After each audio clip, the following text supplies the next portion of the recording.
people. So I really appreciate everyone for coming and spending some time to learn more about special education in Taiwan.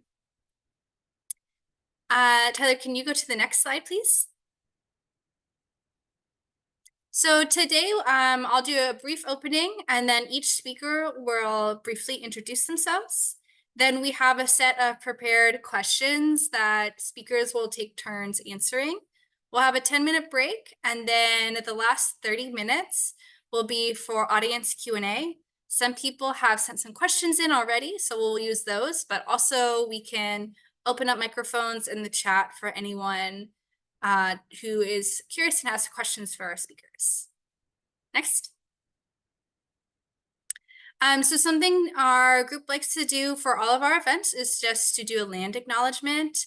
Just to acknowledge the fact that Fulbrighters in Taiwan are guests, and we're guests especially on Indigenous lands.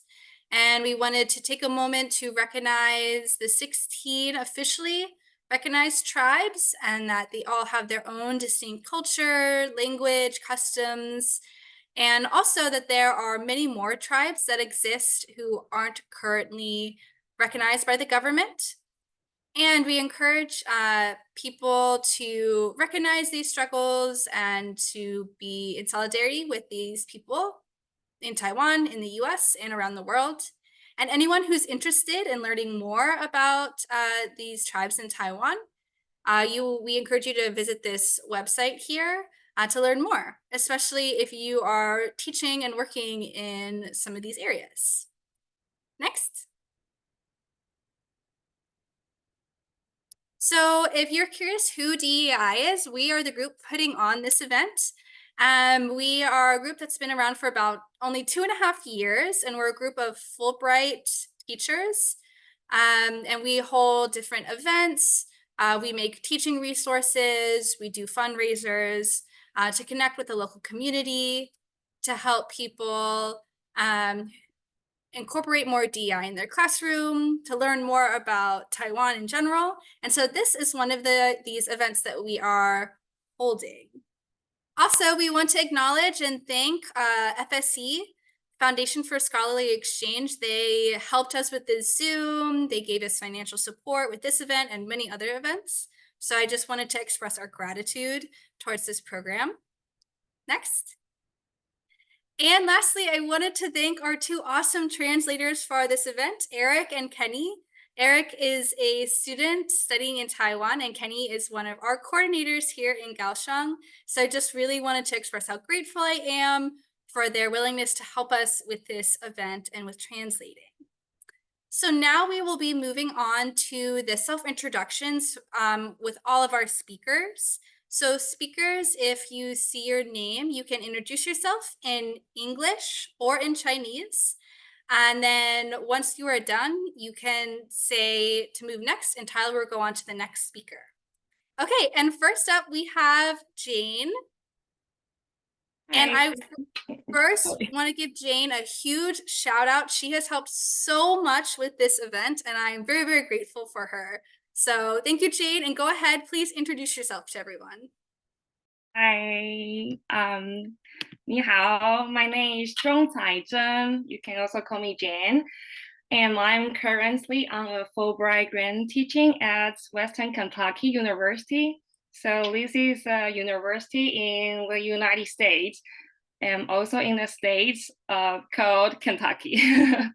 However, I'm from Taiwan, in Taiwan, Taichung. It's in central Taiwan. And I received a special education teaching degree from NCUE. So I got some special education experience before and see the education system here in the United States. And now in the US, I am a Chinese tutor, so I teach Mandarin here, which is a totally different career path, I know. But as today is a special education panel, so I would like to share my special education experience with you and how I combine this experience with Chinese teaching here. Thank you. Hello, everyone.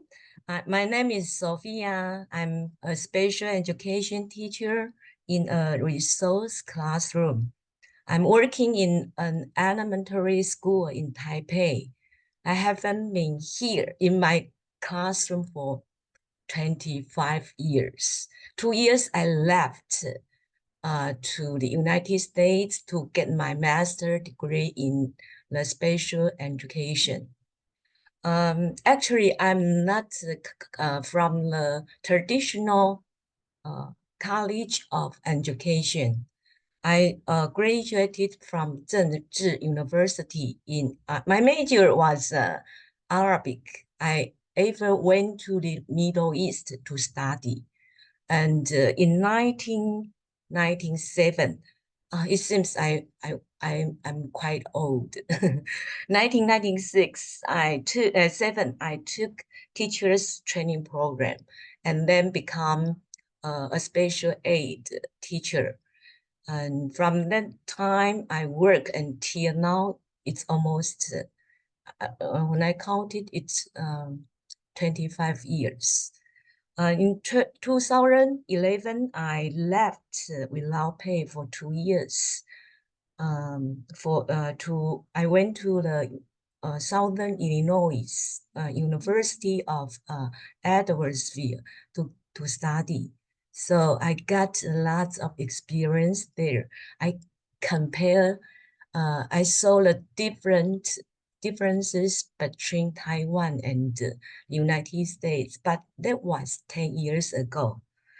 I feel very blessed to accompany my students and grow with them. They are so adorable in my mind. And I have a lot of classes in my classroom. My interests is in gardening, so I take my students to grow the vegetables and use the veggies to make cookies or desserts in my classroom. That is so fun, and I enjoy being a special education teacher. I hope I can still work on this area for a few years because I'm almost can be retired, but I like the students. So that's all. Okay, thank you. Hello everyone, I'm Wayne, and I'm not good at speaking English, so I will use Chinese to introduce myself.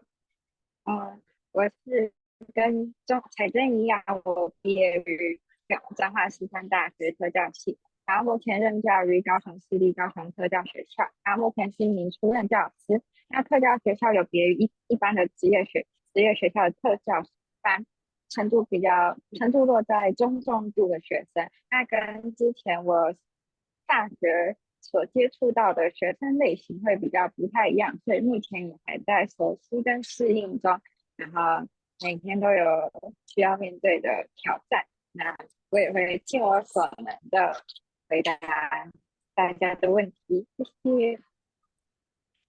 Okay, so Celine says that her name is Zhang Zixin, and she is a special education. Oh, watch it. Special education teacher at the Kaohsiung Special Education High School. Students here are usually at a higher level of mental or physical challenge, which sets them apart from special needs students at normal high schools. There isn't much opportunity to obtain special education experience, and what Celine deal with when being an intern teacher is really different from what she is facing now. So she's currently still adapting to the environment at a special education high school, and improvising to sudden incidents is always a big challenge. My name is Winnie. I work in Taoyuan, and I'm a junior high school special education teacher at Taoyuan. I have worked for 3 years, and I also worked in resources classroom.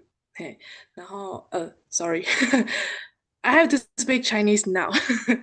我的学生程度通常比较轻一点，跟 Sophia 老师一样。对，然后我工作的地方因为会同时有国中有高中的学生，然后我们的学生年纪比较广。对，那等一下希望可以跟大家再介绍一下，就是我们学校内部比较细节的有关特教的事情。对，那谢谢大家 ，Thank you。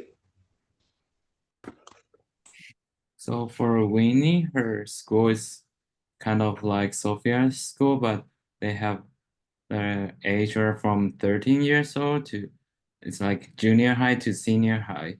And usually when she was in school, she need to help the student with learning or teach them how to interact with people. And she would like to talk about more about her school later. Hi, everybody. It's so nice to be here with young people. My name is Yihui Chen. I'm teaching at the university, Zhanghua, National Zhanghua University of Education in the Department of Special Education. I'm currently the chairperson of the department, but this is the last year. So after August this year, I will be a normal professor. I have been teaching at university for 15 years, but before this job, I worked at an early intervention institute for the deaf and hard of hearing. So I will be very happy to give opinions about any questions or problems working with students with hearing loss.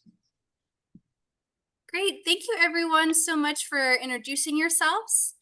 We are now moving on to some prepared questions. Some will be answered by one, some will be answered by a couple of our teachers here on our panel. But our first question will be towards Celine. And Tyler, could you move on to the first question? Thank you. So how does one become a special education teacher in Taiwan? Can you tell us a little bit about what that looks like?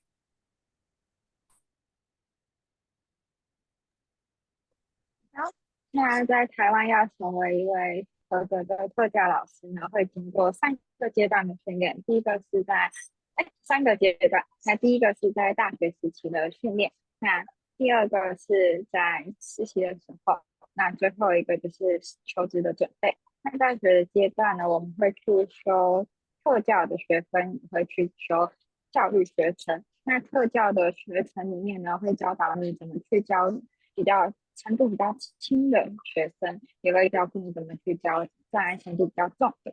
那前面1、2年级的部分比较偏向理论的部分，那3、4年级的时候就会开始进入学校去做实习。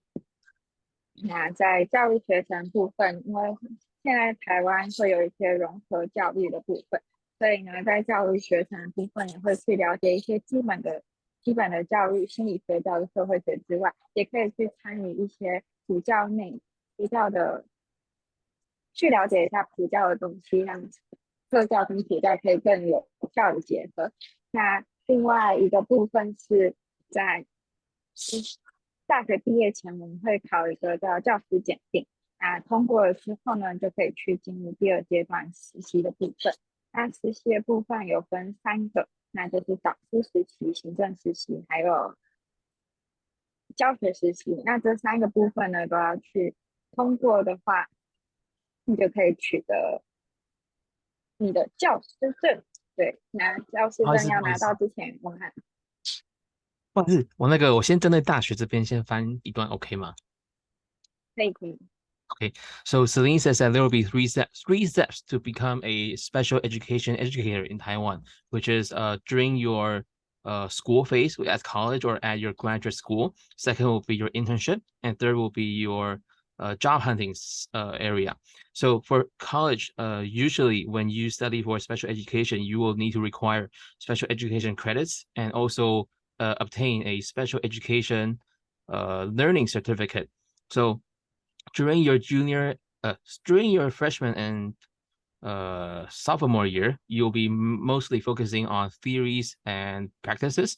And at your junior and senior year, you'll be doing your internship.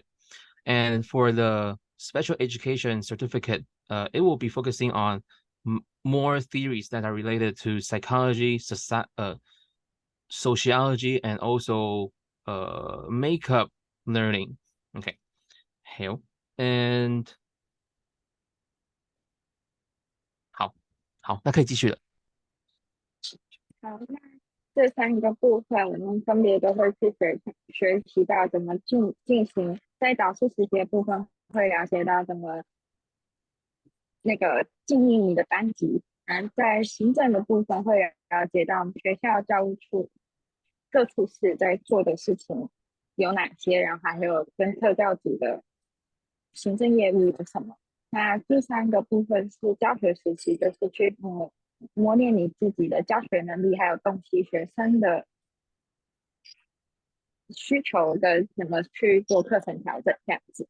那这是实习的训练。那实习的最后也会有一场教学演示。那教学演示的部分，教授会来看。那通过了之后呢，你就会取得刚刚有说的教师证。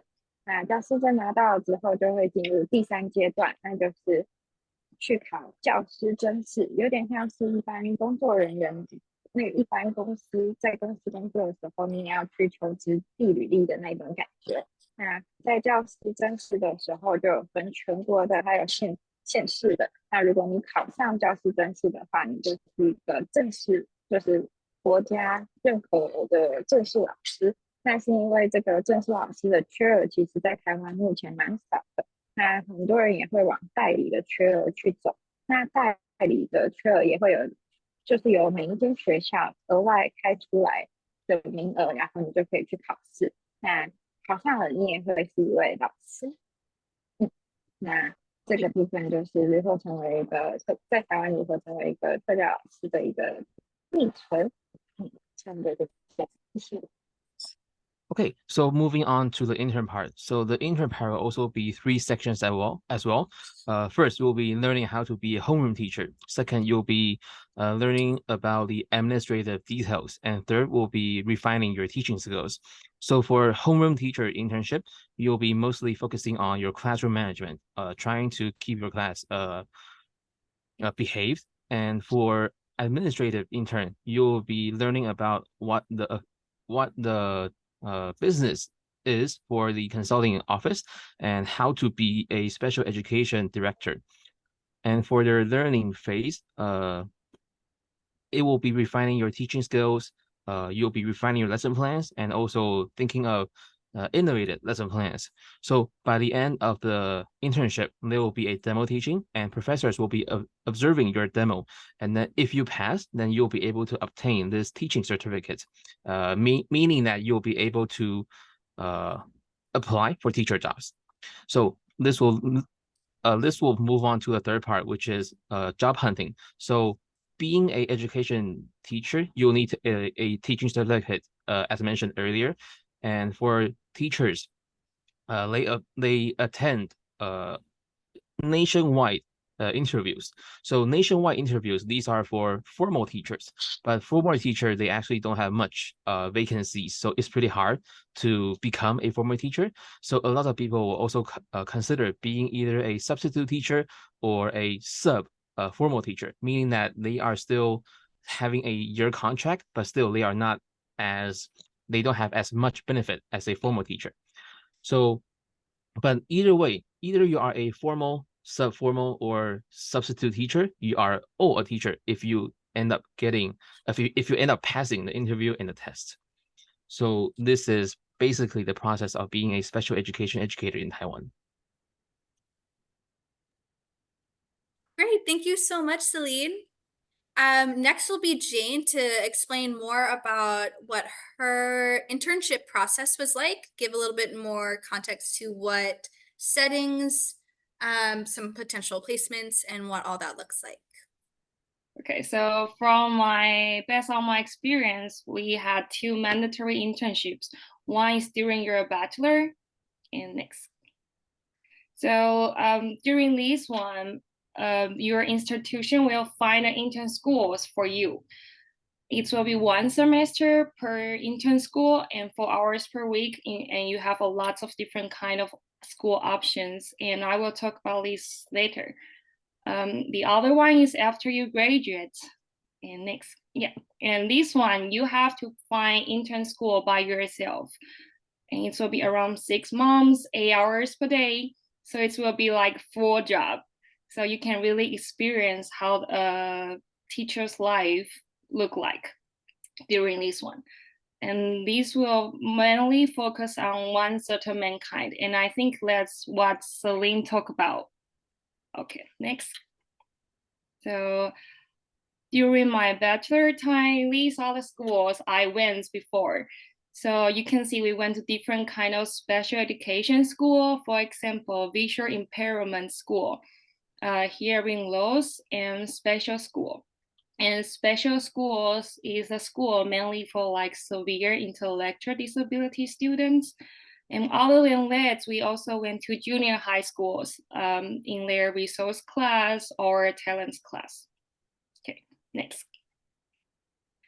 And during the bachelor internship, normally every school is 1 semester, and the first few months, our professor will give us some introduction about the school we're gonna go, or talk about this kind of special education, what should we pay attention, what can we do during the class. And then we will really go to the class to do some class observation. After that, it will be your turn to teach. Okay, next. Okay, so after you graduate, you have to find a school by yourself. So here is my example. So I chose a vocational high school, and I was in self-contained classroom. So my mainly will be self-contained classroom. It will be 6 months. Yeah, it will be 6 months, but you have to go back to your university every month, because they will hold some workshops, and also on this day you have to go to have a meeting with your professor about your internship. And the first few months during my internship, I was all doing class observation, so I went to a lot of class to see how other teacher they teach, and then I learned from them. And also the first month, I also did my internship plan. After that, it will be your time to teach, and teach. So you will have a lot of experience about teaching. Also, as Celine mentioned, there is a very important job in this internship, which is teaching demonstration. Next. So why is teaching demonstration? Basically, it's like teaching, but the something different is like, if you see the picture, there will be a lot of teachers sit behind and they will watch you. So they are kind of and they are like teacher from your school, your supervisor, and your professor. So basically, they want to see what you learned during this internship, and after that, they will give you feedback. And I think this is really a good way for us to know like where we can improve and how to be a teacher. Yeah, next. And there is one more thing is differences is during the bachelor time, your internship is mainly focused about teaching. But when you graduate, that's kind of internship. You are not only have to know how to teach, you also have to know how school works. So you have administration internship, and also how to be a mentor, kind of like how to manage a whole class. Next. So yeah, that's basically how internship look like in Taiwan. Thank you. Awesome. Thank you so much, Jane, for sharing about your experience. Next, we are going back to Celine. And the next question is, how does a student qualify to receive special education support in Taiwan? So what steps does the school or a teacher or a student need to go through to receive this help? 在台湾的特教跟国外特教都是类似的，有分成2大类。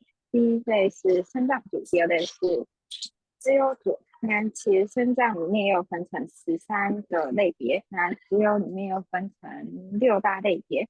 那里面呢，其实在怎么取得特教资格的话，可以参考台湾的特殊教育法，那里面会有每一个他们在鉴定的时候需要知道的讯息。好，那先到这里可以先翻译，后面会有点长。Okay, how? So in Taiwan, special education students are generally categorized into two categories, physical disabled and gifted. So under these two categories, there are a lot more subcategories. When acquiring special education resources, you can refer to the special education law, and it lays out the standard for a student to be viewed as a special education student. 好，那在取得的这个阶段，我讲的是可能学校可以去做的方式，让家长知道，让学生怎么去取得特教资格。那在老师的这个部分呢，他们其实都会进行全校性的初筛，那透过全校性的测验，或者是老师在班级中、班级经营中，或者是在教学之中敏锐的观察，去分析学生可能会有具备哪些特教的需求，或者是去察觉到这个学生有可能是特教的学生这样子。那第二个部分就会进入转介前介入。那转介前介入这个部分呢，是在有2大障别需要特别去留意的，就是在学障跟情障的部分，他们需要透过转介前的介入，先去确认到他们是否是因为教学不当，或者是老师的一些处理的方式不太符合学生的需要，而造成他们情绪或者是学习上面的障碍。去排除这些原因之后呢，他们才会进入，就是去看他们到底是否具备特教生的资格这样。好，那转介前介入是第2阶段，那第2阶段结束了之后，就会进入第3阶段，就是确认到学生有可能真的是特教生的这个部分。那这里就会使用各式测验，那每一个障别所需要用到的测验又有一些不同。那在智能障碍部分可能就会需要绘视智力测验，那在情绪障碍部分有可能就会运用到一些适应量表这样子。那的每一个障碍类别需要用到的测验不太一样，然后台湾也有新评教师，是会有集中训练这一批人员，然后去评估学生到底是去使用测验，然后评估学生到底是否是特殊教育的学生这样子。那如果测验的结果出来之后，确定学生是特教生的话，也会进入鉴辅会，就是鉴辅会。那鉴辅会会去做最后的标准评判，然后确定学生是否具备特教的服务、特教支持的这个部分。那就是学生取得特教资格跟服务的一个历程这样子。So if the student is qualified, then they will be granted special education support. And the process for being qualified for a special education student involves several steps. So typically, it starts with identification and assessment. So first, the school will be having school-wide preliminary selections. So students will be selected based on their test results, or the school teachers will be observing the students and giving their recommendations. Second, intervention before referring. So for students that have learning or emotional disorders, we will need to intervene in order to evaluate the gap between the special education student and their peers before referring them into special education classes. And by intervention before referring, we can also rule out the possibilities that maybe is the teaching method that doesn't fit the student, or maybe it's the teacher that is not appropriate. Okay. And 3, all sort of tests. So after students are confirmed as a special education students, a consulting teacher will step in and provide necessary examinations. For example, maybe if the student is mentally challenged, then they'll receive a IQ test. If the student is emotionally damaged, then they'll receive a adaptation test. Okay. And last, the consultation committee. The committee will be providing the final evaluation to determine if special education support is needed for the students. Thank you. Thank you so much, Celine, for telling us about that. Our next question is for Professor Chen. And this question is, what kind of special support is given to students that qualify for special education? Can you tell us a little bit about what that might look like? What does the school provide support to students? Is this question about? Yeah, so maybe what kind of environment are the students in? Are they with their peers? Is it a pull-out services? Kind of accommodations are Okay. given? I know it's very broad. Okay, it's kind of broad. Actually, I think let me make it short. First, we have a very comprehensive assessment for each student with special needs. So once they got their educational placement, I think teacher will have the students' IEP, individualized education program. So all the support will be explicitly defined in IEP. So like adjustment for environment, or assistant technology, for example, for the students with hearing loss. We will have teachers wear remote microphone remote speaker. We call FM. Before we call it FM. But now we say it's a remote microphone. And we will arrange like a seat arrangement. Like maybe for young students, we will assign a place, a seat near teacher, close to teacher, but not the first lane, not the first lane. Maybe the second or the third, with his better ear face the teacher. And we will avoid any loud environment. The classroom, we will take care of the noise in order for the students to get better message from the teacher. Is that what it is very different, because for each kind of disability, we will have different needs. And within the same disability, we will also provide different supports. So it's very broad. All kinds of support you can think of, like make a new chair or a table, any kind of support, we will all write down in their IEP. Is that clear? I don't know. Yes, Sarah? No, I think that's great. Thank you so much. I know it can be hard because, as you said, each student has their own individual needs and their own individual supports. We did have one question asking about least restrictive environment. So they were curious about, besides just providing support in a general education classroom, could you share a little bit about maybe some other settings for students that need more support than just in the general education setting? First of all, I think it's kind of personal. I don't think general education, general classroom can fit all students with disability. This is not my philosophy. So for students in a general education classroom, I think they need some kind of support too, maybe more, because they will have sometimes their students at the general classroom might push them away.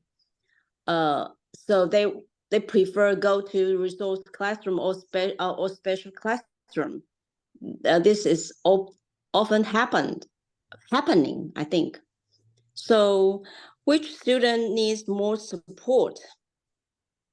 Maybe right now, emotional disability, autistic students might be, there will be more and more this kind of students.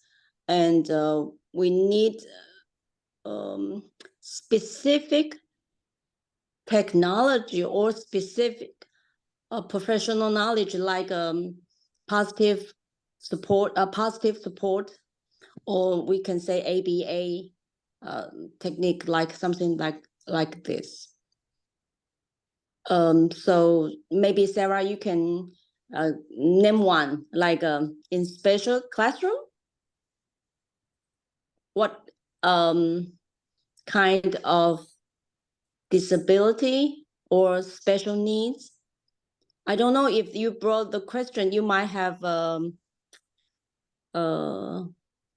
Yes, I have the question right here. So the question was, I know Taiwan has a law similar to the US IDEA law that promotes least restrictive environment. In general, do most children with special needs or different ability levels attend public schools, or are they in resource classrooms, or are they in special education schools? And are these funded by the government? yes, they are funded from the government. I think the most important, what kind of support we will like, we will provide for students. This is discussed within, I think I have within,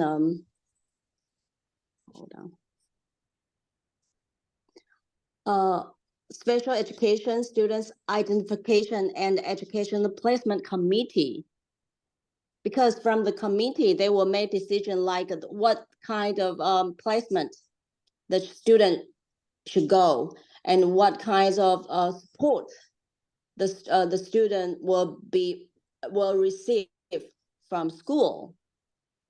Everything will be in IEP. I think like in the States, students' need will be written down in the IEP, and it's all funded, supported by the government.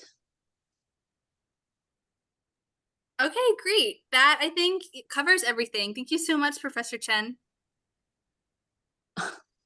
Thank you. Okay, so we'll move on to our next question. First, it'll be for Sophia. And the next question is, what are some challenges that you can talk about within special education? So this could be for teachers, for students with disabilities themselves, and their families.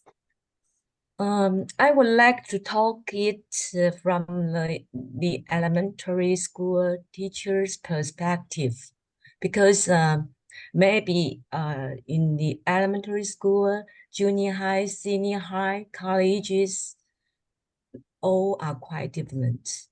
But from my personal view as a teacher in the elementary school, I think the challenges of special education teachers are from two sides. One is from parents, about parents' issues.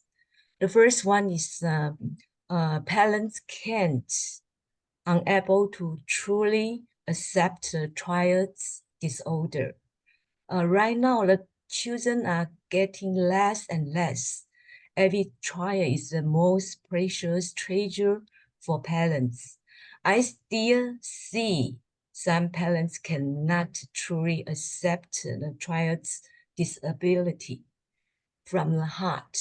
So it's hard to communicate everything about the kid, the children's needs, behaviors, how to help them with the parents. Some parents avoid communicating with teachers, so teachers feel very hard to help the children. The second one is we often see that parents have inconsistent parenting concepts. It leads to a lot of conflicts, make children feel insecure or get around the parenting. In addition, we are afraid of encountering difficult or unreasonable parents, very hard to deal with. And third is about in our classroom, I feel that then I think I finished the parents' issues, and I will talk about the students' issue. In the classroom, I feel that there are more and more children with ADHD or ASD, autism, and their behavior problems caused by their disabilities are diverse and quite difficult to deal with than the children with the other disabilities, like the CP kids or the learning disability kids. So that's the challenges of special education teacher. I as in the elementary school perspective. So next one, it's about the challenges of families.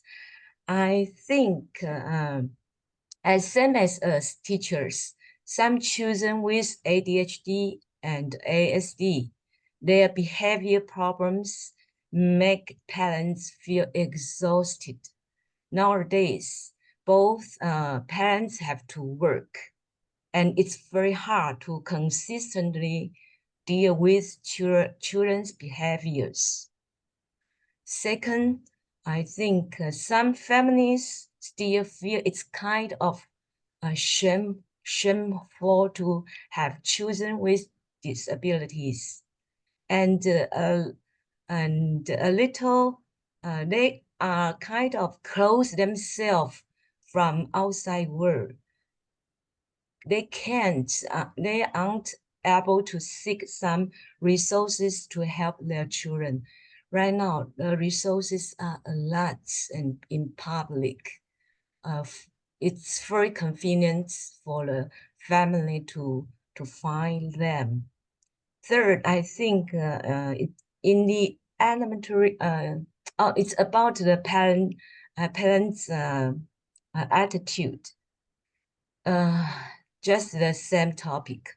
I saw many parents have marriage problems, especially for the children with special needs, and they have the parents have very different, maybe opposite parenting thoughts. So it makes the children be in a worse situation, and very and can make much in progress. So that's the challenges of families I saw in the elementary school. Next one, challenges of students with disabilities. I would say in the elementary school environment, most children are very kind and tolerant to children with disabilities. Some classmates would like to help them. The only problem I saw from the regular classes is certain kids always can't get along with the children with disabilities.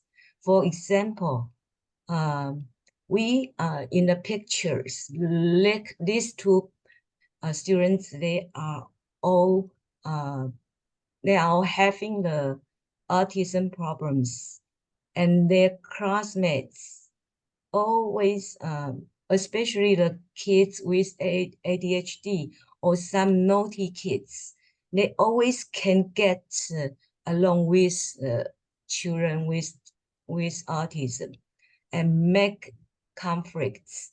argues and make the autism kids emotional and can cooperate and crying, even fighting a lot of problems. So that's I see in the classroom of elementary school.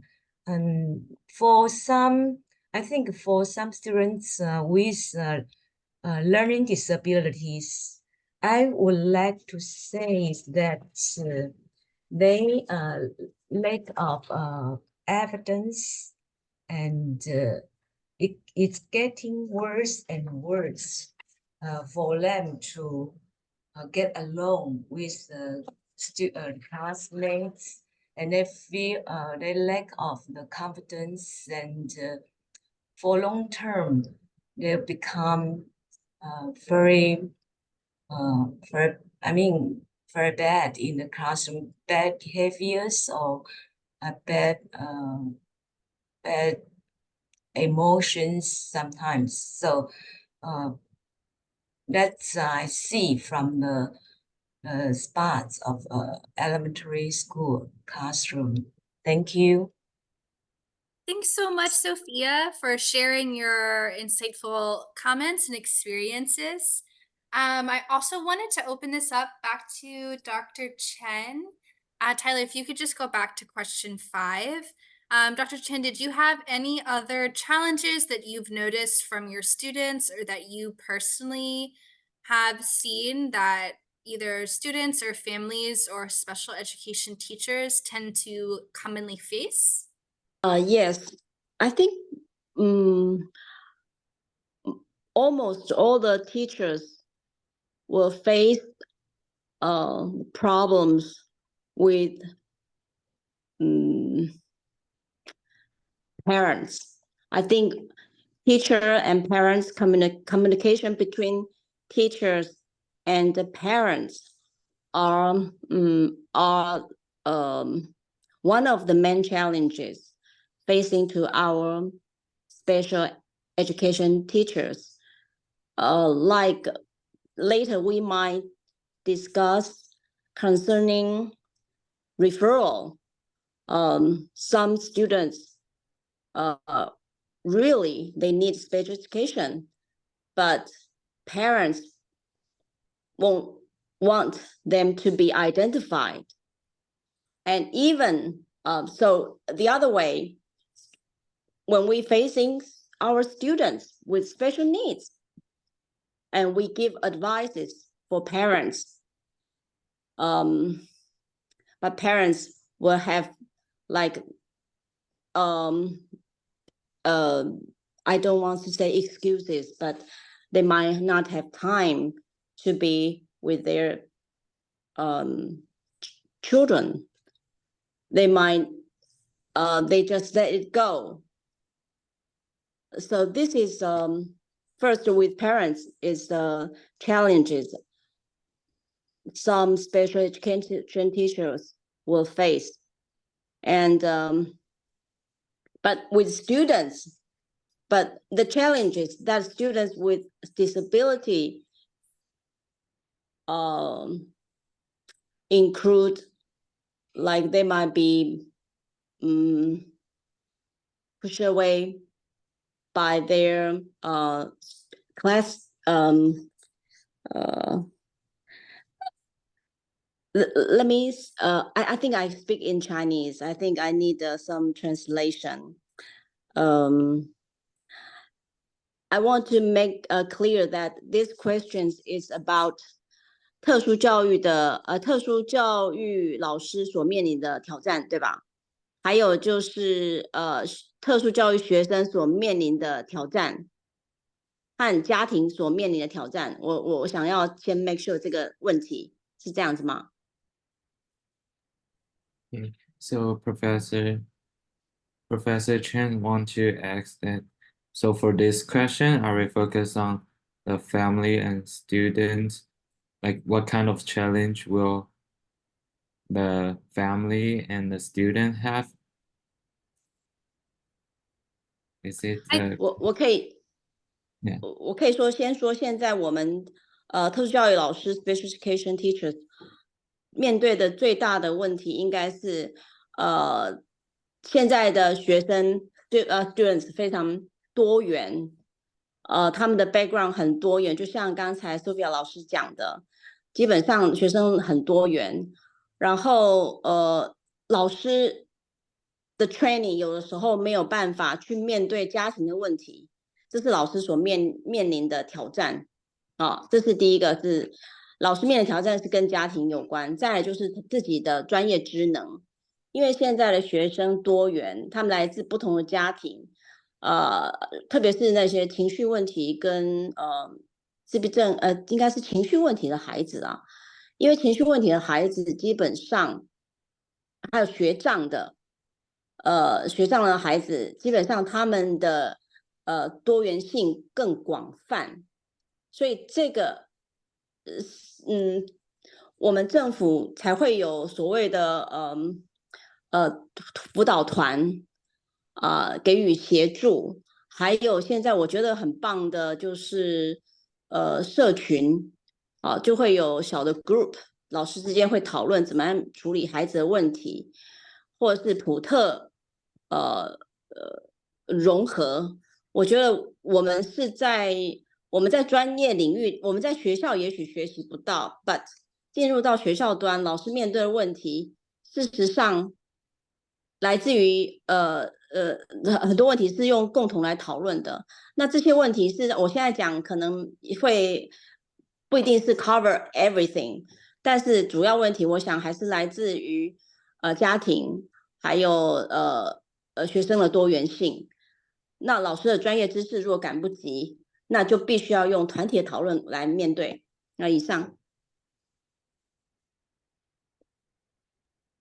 So Professor Chen said, the biggest challenge they have now is about all the students. They all have different background, like they are from different families, so they might they all have different needed, different help, and sometimes the knowledge they learn from school might not be able to dealing with this problem. So they feel so like grateful for our government. They have a group of teacher they can like talk to and communicate with each other. So they are not just using the knowledge they got from school. They also, if they have different problem, they also can talk to each other, and it's kind of like they have a small society, and yeah, they can deal the problem together. Yeah. 我想那个也许在第一线的老师，像刚才 Sophia 老师，或是张欣欣老师，也许也可以协助我来回答这个问题，因为他们在现场可能遇到的 challenge， 也许更能清楚表达，更清楚的回应这个问题。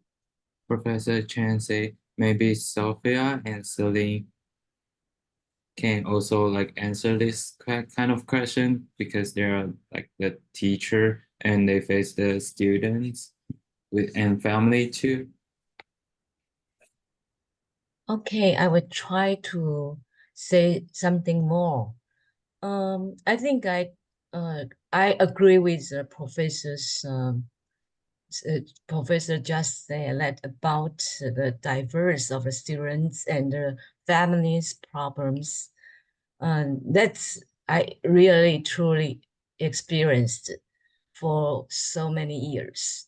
And right now the parents' problem getting worse and worse. Maybe before our society is more simple, but right now more complicated, and the websites, lots of stimulation are going through. So make everything more complicated.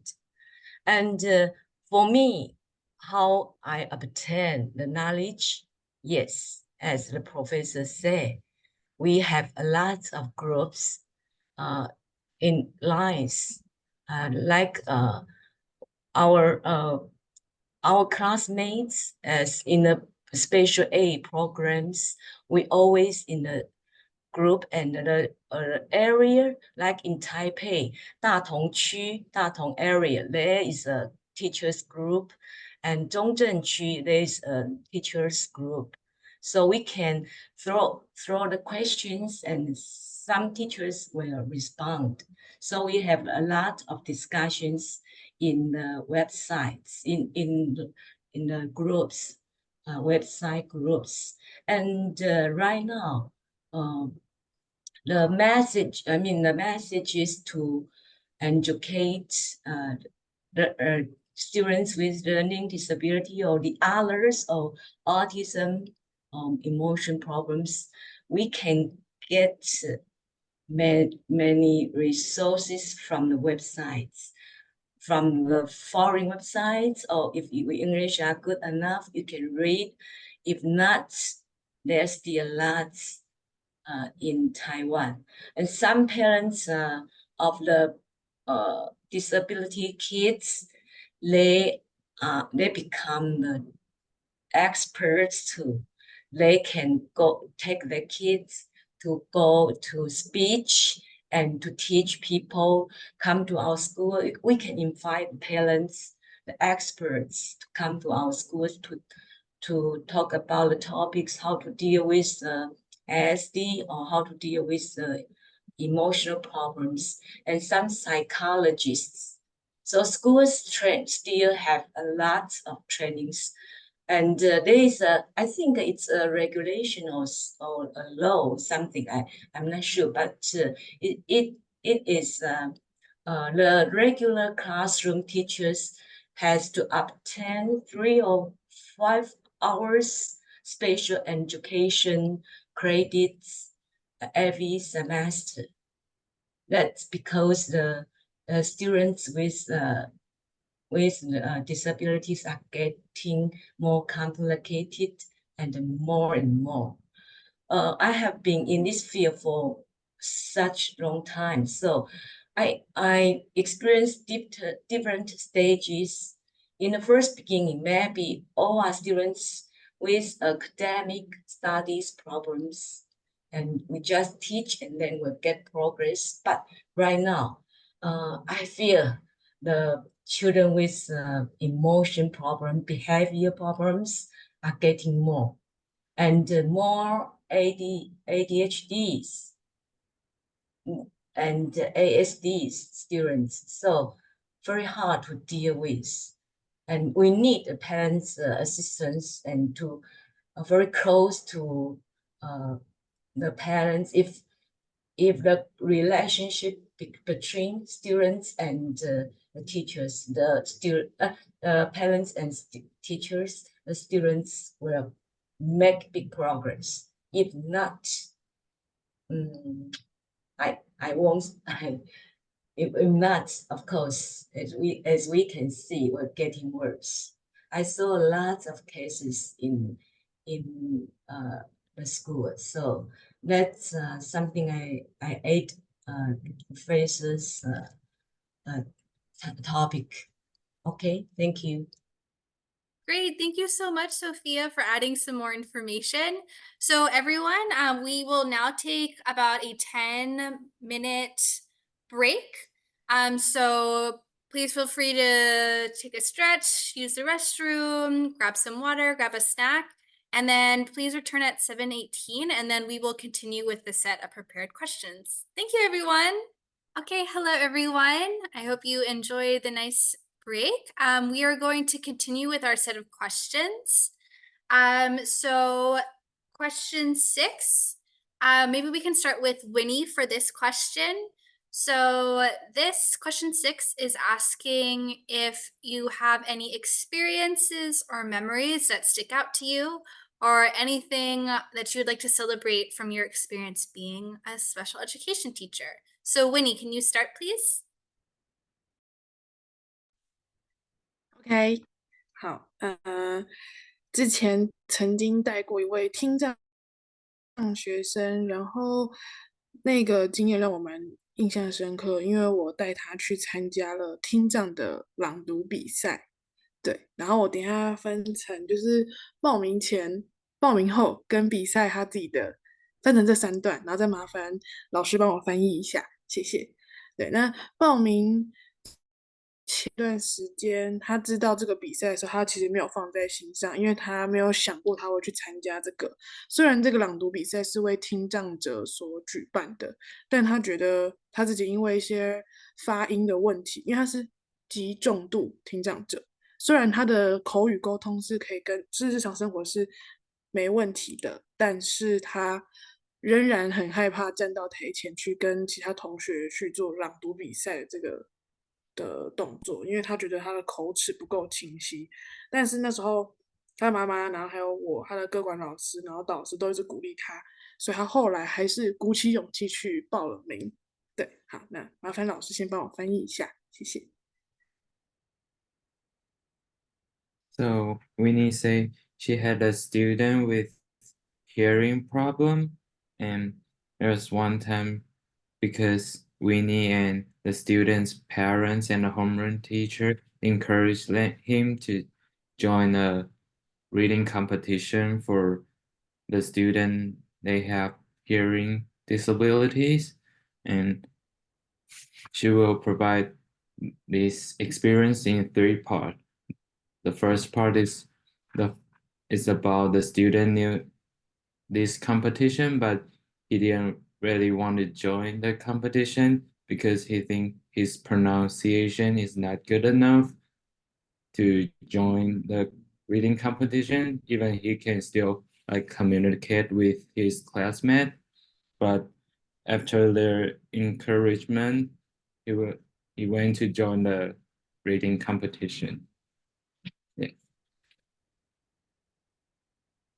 OK，好，然后报名后呢，他都有很乖的按照练习的时间来练习，但练习过程当中他就会害怕，就是声音会讲很小声啊，然后发音也会特别含糊的带过，就是没有办法，就是一直会很没有自信，没有办法去精准的发出那个音。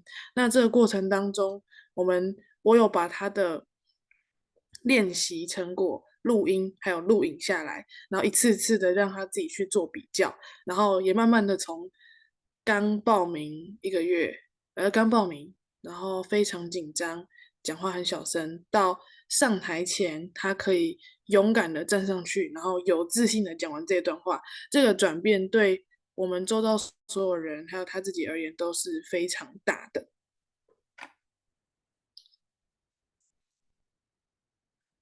So after the student registered the reading competition and he joined the practices, and in the beginning, because the student didn't have the confidence to read out loud, so the student speak like very quiet, and after that, Winnie just record. She videotyped the student and show him the progress, and after a couple of times the student get more confidence about reading out in front of people. And yeah, after that, and after these practices, Winnie and the student got a lot of confidence, and yeah, this experience means a lot to them.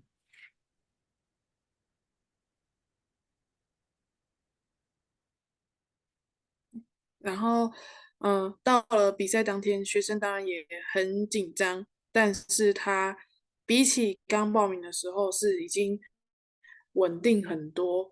直到他上台前看到在场的每一位听障学生的朗读表演，因为他们的表演都有透过那个录影机直接放到外面，给每一位参赛选手看到。他看到其他人的表现，他更紧张，因为每一个学生的表现，他觉得都比他好很多。但是在那一刻，他其实也没有那么在乎奖项了。他最后其实是没有得名的，可是因为在那个比赛里面，他看到了每一位跟他一样都有听损问题的孩子，不管年纪大小，大家都很认真的为着这个比赛在准备。那也有人是真的是在站在台上的时候，口齿的清晰程度不如他。那不管是怎么样的表现，他看到的是大家都很有勇气站上去，所以就算最后他没有得奖，他也是觉得这是一个很珍贵的经验，而且他也告诉我说，他觉得这件事情没这么难，如果明年有机会，他还会想再来一次。我觉得这对我们来讲最大的收获就是他勇于去挑战，然后而且愿意再接受新的目标，然后自己愿意去完成它。对。So Winnie said even the student was there for the reading competition. The student was still like scared and nervous, but the competition were showing when he saw the other student there like prepare and practices a lot for this competition, he feel more confidence and he feels so glad that he take this challenge. Also, he said if there's another next year, they still have the chance. He would like to join the reading competition again because this mean a lot to him. Yeah. Okay, thank you so much, Winnie, for what a wonderful story about your student. And then we also will ask Sophia to share a little bit about some experiences she would like to share. Okay, the next PPT.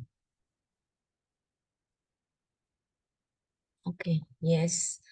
I always encourage new teachers. Teaching needs time and patience. Don't feel upset, keep going. Once you've been in this field for a long time, you will accumulate a lot of experiences. When I saw this topic, many memories come into my mind. I would like to just talk about 3 parts. The first one is a story of a student with Asperger. I remember there was a student with Asperger. We found out his gifted talent in painting as well as crafts and arts. Though he behaved terribly in the classroom, I cooperated with the art teacher and arranged the special course for him to paint and make crafts in my classroom. I want to collect his works and paintings. And finally, we held a graduation exhibition for him alone. His story was reported in the newspaper, just like the PPT shows. Now, this student is working in a design studio and had a great life. The second one is surprises. I always get surprises from my students when they grow up and come back to visit us. I occasionally met some grown-up students on the streets. They still can remember me and call 老师, 老师, and even we wear the mask. So I was so happy to meet them on the streets. And they come back, sometimes they will come back to the school to visit us.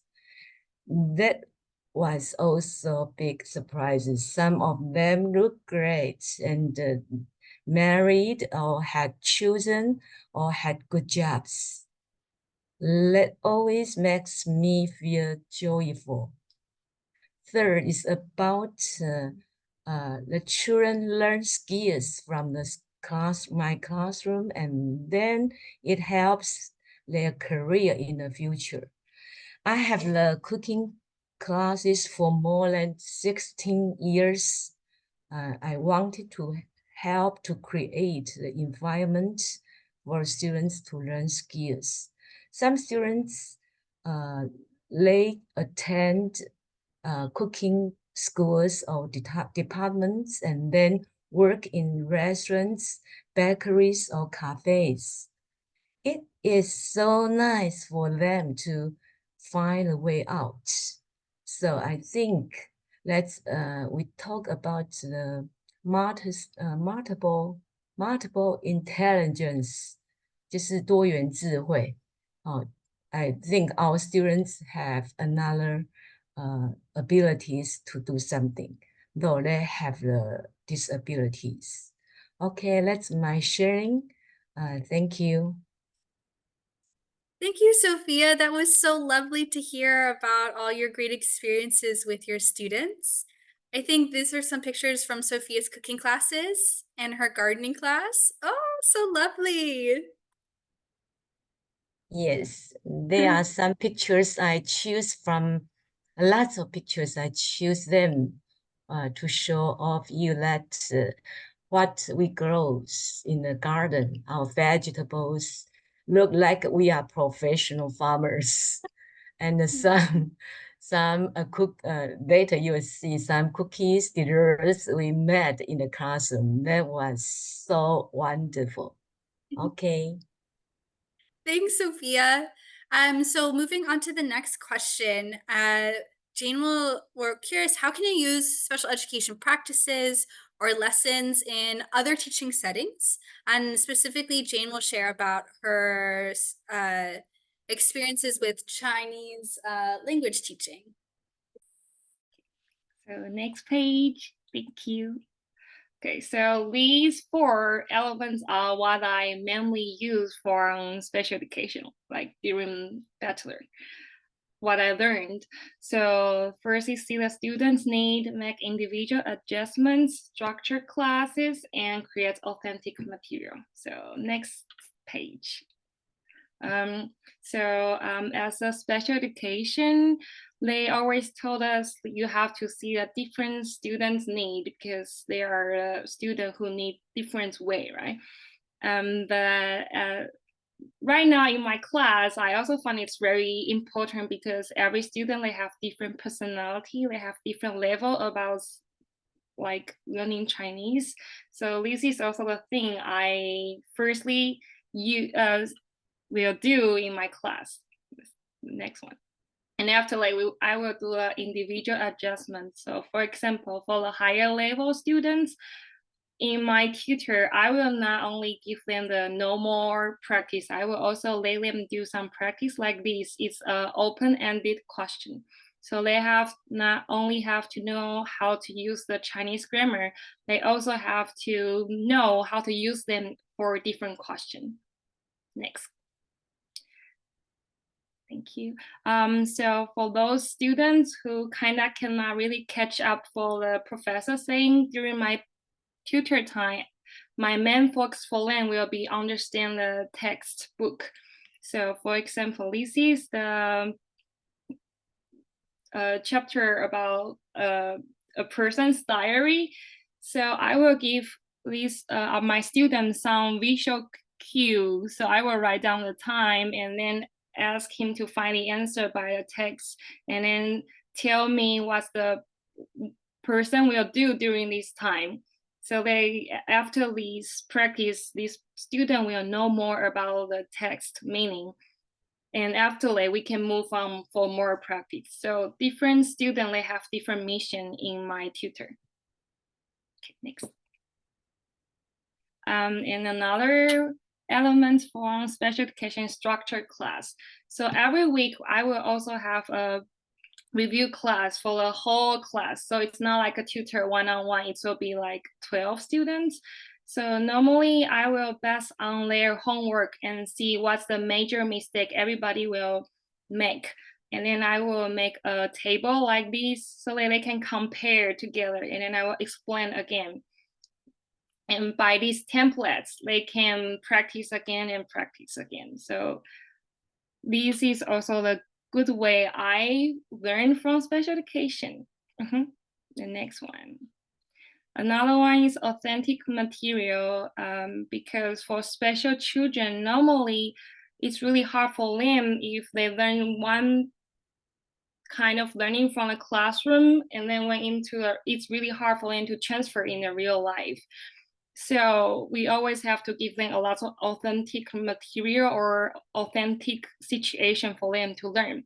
And this is also what I do for my student right now. Like I try to give them a lot of authentic material. I try to make them in the authentic situation to use. So for example, last semester I asked them to write down a letter.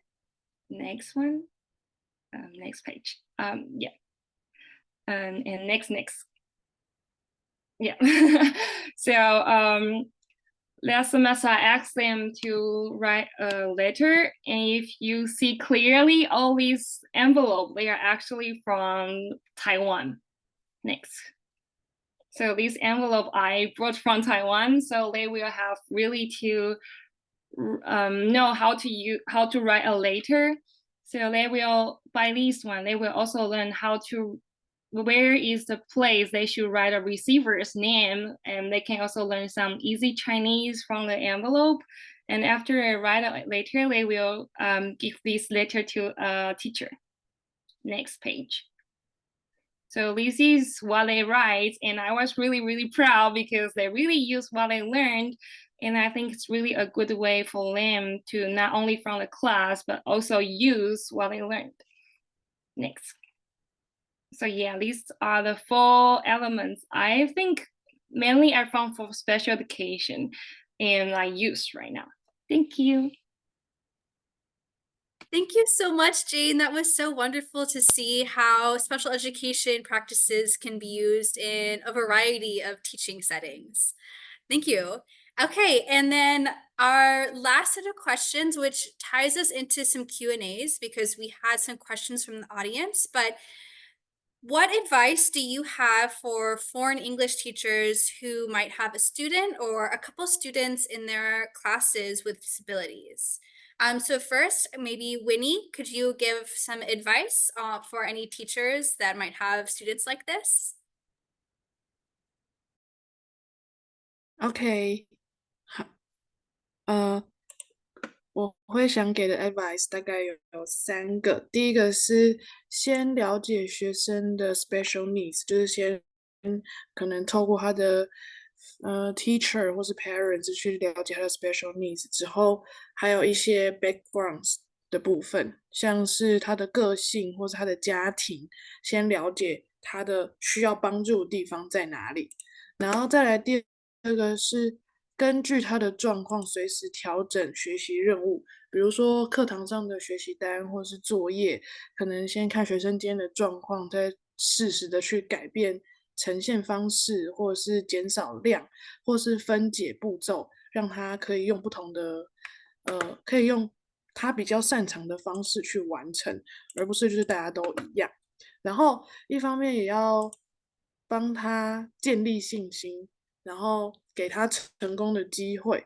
如果这个学生一般的任务难度他是达不到的，那我们就可以稍微调整成他可以达到。他一旦成功，他才有意愿继续完成接下来的任务。然后最后是，当我们如果能够找到学生的优点的话，那就是多多让学生有表现这个优点的机会，让他可以在同侪之间有那种成为注目的焦点。因为在青少年蛮注重同侪的关系，那同侪之间给他鼓励称赞，也是他自信来源之一。对，那我觉得这3个会是我想要给大家的一个建议。谢谢。So Winnie said she has 3 advice would like to share with everyone. The first one will be understanding the student's special need and like try to get more information like the student's family or the student's personality so that you can give him more help. And the second one is you can adjust the work, like your worksheet depends on the students, give them different challenge and give them chance to succeed and finish the work, build up their confidence. And the third one is help the student to find what the student good at, like if they have a specialty in some different areas, and help them to show the specialty they have to their classmates, because as teenager the classmates are very important to them. So give them some chance to that the classmates know them, like, oh, this classmate he's good at this, or yeah, know about their classmate's specialty.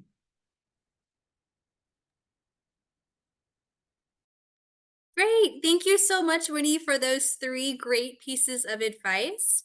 And then I'll also open this up to Sophia to share any advice she has as well. Okay. My advice is close to Winnie's. The bilingual education has been in our school for 2 years.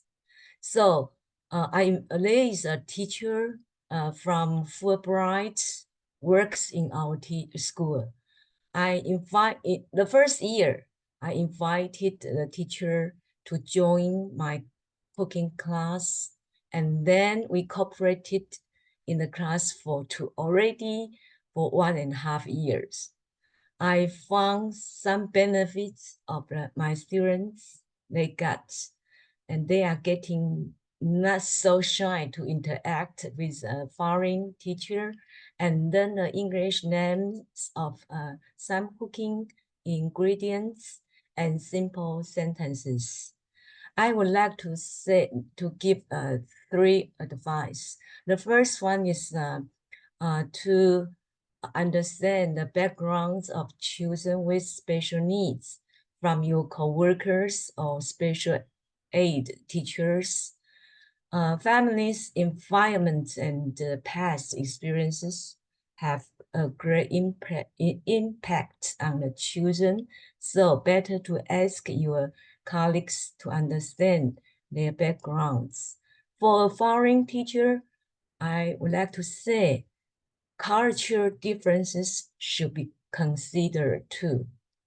Second, to encourage them more and create opportunities for success for them. Many of our students, they lack of confidence. We need to give them more encouragement and make the class more fun and practical. I think the students will learn better and happier. Each child is individual. From my experience, no matter how terrible the children behave or how weak in studies, they all need a sense of accomplishments. They have their own strengths. So we need to encourage them more. Third is to accept the characteristics of his disabilities, such as the fact that the child may be slower, may be unable to complete something, fully understand the student's strengths and weakness is very important, and to accept and tolerate their differences. Some may need more specific reminders, such as ADHD kids, and some may need specific instructions, such as ASD. So they are individual, they are diverse. We need to accept their characteristics. Pictures in our class, the desserts we made look so delicious. Actually, they are delicious. And the bilingual teacher from the United States, he's so happy to be in our classroom, and we learn a lot from the students and from each other. Okay, thank you. Thanks, Sophia. Man, I wish I could be one of your students. I would love to be cooking and having you as a teacher. Okay, so that wraps up all of our prepared questions. So we are now moving on to a Q&A session. So speakers, this is for anyone who is interested in answering. And I think I'll start off with a question that was brought up by some speakers, and multiple people sent this question in. I'll post what two of the questions look like in the chat. And Kenny, if you can maybe help translate this, but basically the question is,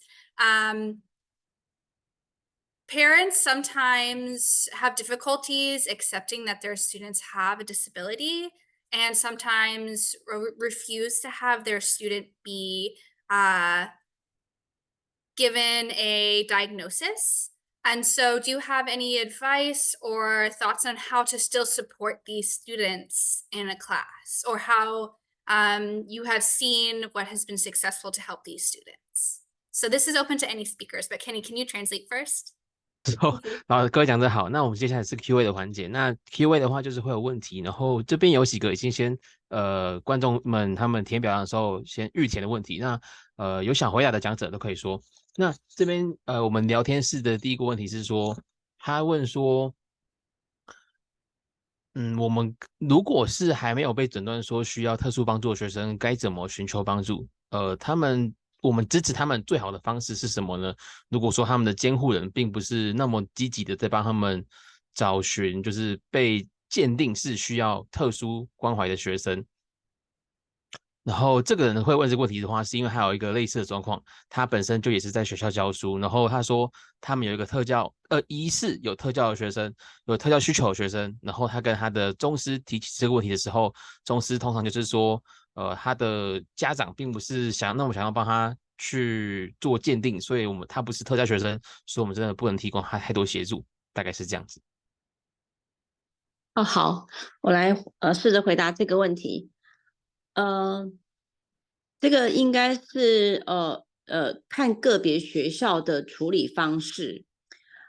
首先我先讲正规的，如果一个学生他是疑似身心障碍学生，或是他已经是经过心理评估，已经是有特殊需求的孩子，那学校是有义务要帮他通报，但是鉴定。但是如果家长反对，那么我们还是要依法规，必须要跟他所属的县市政府就是教育处或教育局通报。那这是法律程序，就是法规程序。那在实际上的做法呢，是各校都有不同。有些学校呢，针对疑似身心障碍学生，他们还是会provide就是support。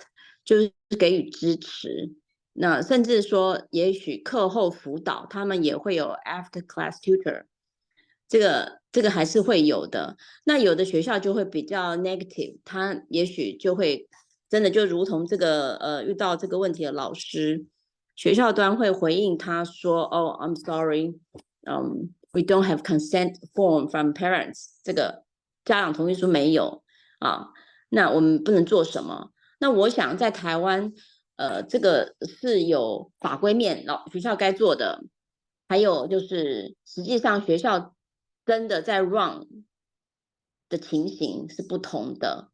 那也许我说的还有另外的，也许现场的第一线老师也可以给予补充，谢谢。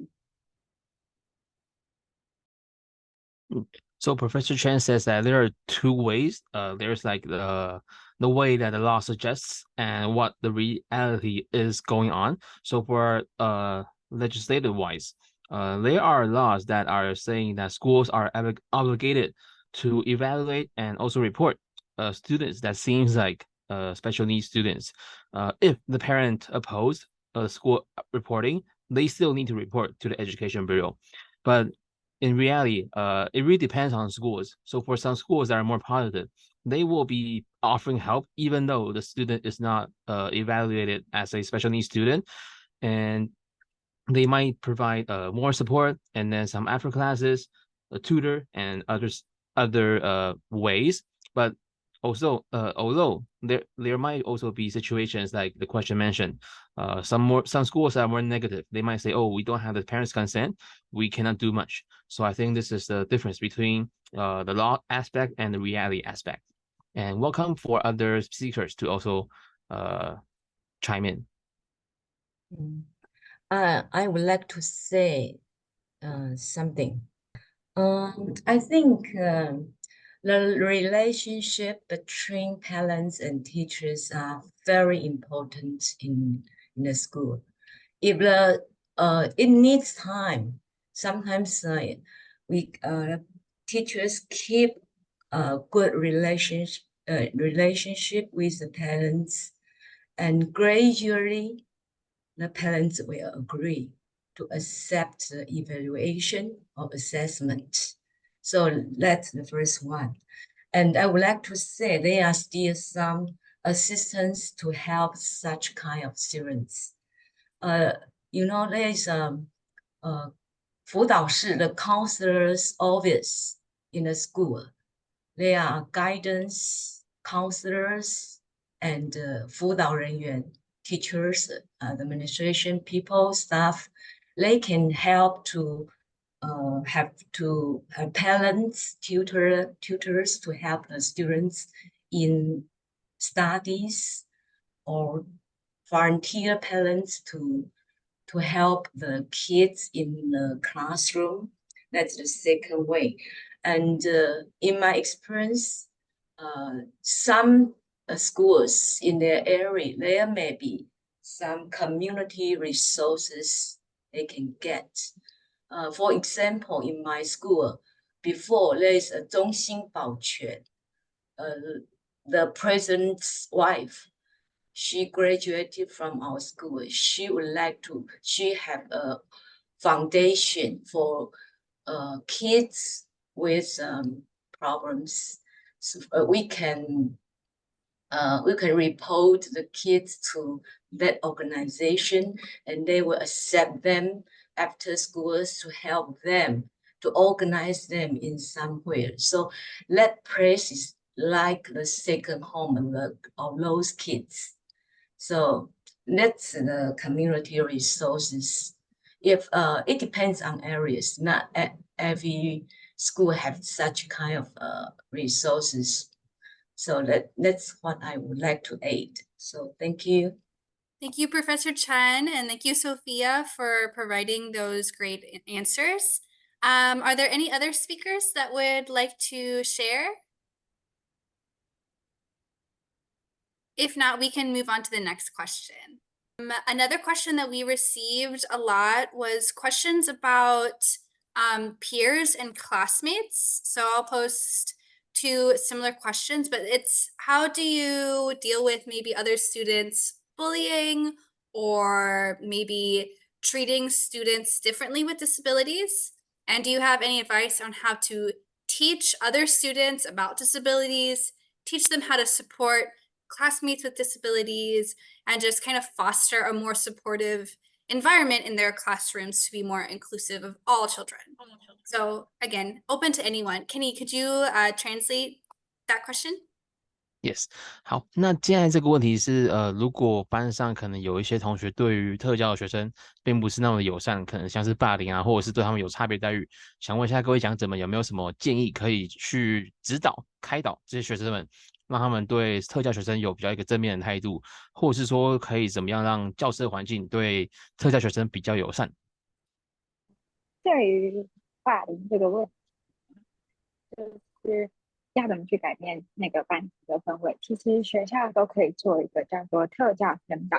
那特教宣导部分又有分成全校性的跟入班性的。那我觉得，如果就是一开始在开学的时候，可以透过全校性的特教宣导，让学生去体验，就是可以有一些体验活动，让他们去体验，像是身上里面学障可能会阅读障碍的部分，可能就是让阅读里面有几个字是拆开的，这样让他们去体验学障痛苦，学障在阅读上面的痛苦，然后也可以透过肢体障碍那种踩高跷的那种概念，去让他们知道高低脚的走路会怎么样。真实去体验的话，他们会更真实的体会到学生就是特教生在生活上面或者是学习上面所遇到的困境，那也会加强他们的同理心。然后因为就是有意识的方式，然后带他们体验完之后，再让他们去了解到，就是了解到就是可以有什么样子的同理心去同理他们，然后最后也可以告诉他们一些跟特教生的相处方式。那这是我觉得是在一开学的时候，在事情都还没有发生之前就可以去做的。那如果已经有班上的同学有霸凌的这个部分的话，也可以视班级老师的需要，我们可以进行入班宣导。那在入班宣导的话，可能就不像是全校性宣导那样，是针对全校的，没有在特定什么类别上面，或者是这个学生特别的特质上面。那入班宣导的话，其实这个部分，我觉得如果可以的话，就可以邀请那个被霸凌的特教学生，那可以跟他讨论他有什么东西想向班上同学表达，或者是他有没有觉得班上同学有哪里不理解他，需要老师们跟他，就是老师们帮他转达这样子。其实是可以一起去讨论该跟同学说什么，而且也希望同学怎么对待他的方式去跟大家讲这样子。那讨论完之后呢，就可以进行入班宣导。在入班宣导部分，我们就可以更针对这个学生的特质以及他需要的东西，带学生去体会这样子。然后差不多是就是如果是特教的部分面对霸凌的学生的话，我们可以去做的宣导，去改善班级的氛围这样。OK，不好意思，刚刚说如果是入班的话，就是事前可以先请学生和老师这边做沟通，看是可以希望说学生这边有什么被误会的，还是说希望说学生这边希望班上可以怎么对待他。然后事前会面完之后，入班的宣导是怎么进行？不好意思。入班宣导的话，可能就是只在那个班级上面，然后可能一开始还是会先带一些破冰的小活动，就是让就是老师就是特教的老师进去的时候，可以跟班级的学生建立一个良好的关系，然后之后再可能在破冰游戏的时候，其实是可以带一点同理心的那种体验游戏，就像之前有做过的是，就是如果就是表演，像是给他们就是各种情绪小卡，给班上同学情绪小卡，让他们去表现他们去表现出那个情绪小卡的情绪，然后让底下的学生去猜测他们的情绪可能是什么这样子。然后其 OK，实这个过程中就会发现有学生去猜测，然后就是可以带他们去了解到，不是所有人都可以理解到每一个人的情绪，也不是所有人的解读都是对的这样子。OK，好，谢谢。然后接下来 So 我会 Celine，不好意思，不好意思。好，So Celine has two approaches for promoting, not promoting, but for making announcements regarding how to treat special needs students. So actually for bullying, it's really hard to change a student's behavior. So Celine says that there are two more typical ways that schools can do. So one is a school-wide announcement and one is an in-class announcement. So school-wide is more like a preliminary precaution way for these kind of situations. So it's usually in the beginning of the school and then it's school-wide. And then usually the school will be having the kids to experience how is this like to be a special needs students. Maybe like for them to experience dialectic. When you have reading problems, they will take a couple words from a sentence and then they might feel they never understand a sentence. Or maybe if they are physical or disabled, they might put them in shoes that have one high heel shoe and one normal heel shoe, and they will be able to feel how is it like to walk with long short leg. And if unfortunately things incidents do happen, then usually this will call for in-class announcements. So usually the counselor will have the student meet him or her beforehand and then ask the student if there's anything that he or she feels like they are getting misunderstood, or how they hope this school can the class can treat him. And then after this, the counselor will go in class and then do the announcement. So usually the announcement will be like having a ice-breaking activity, and then also telling the students to show empathy. We'll be focusing a lot on empathy. So for the ice-breaking activities, it might be like using emotional cards, having the kids to draw a card and then try to express emotion. So I think this is one of the ways for them to cultivate empathy for students that cannot express their feelings well. Thank you. Great. Thank you so much, Celine, for sharing that. And unfortunately, it's now 8 o'clock. So this is the end of the meeting. If speakers have more thoughts, though, I can collect responses and share those out to everyone. Speakers, I really appreciate you taking the time. And audience, thanks for listening. And if you have any thoughts, I'll follow up. But thanks, everyone.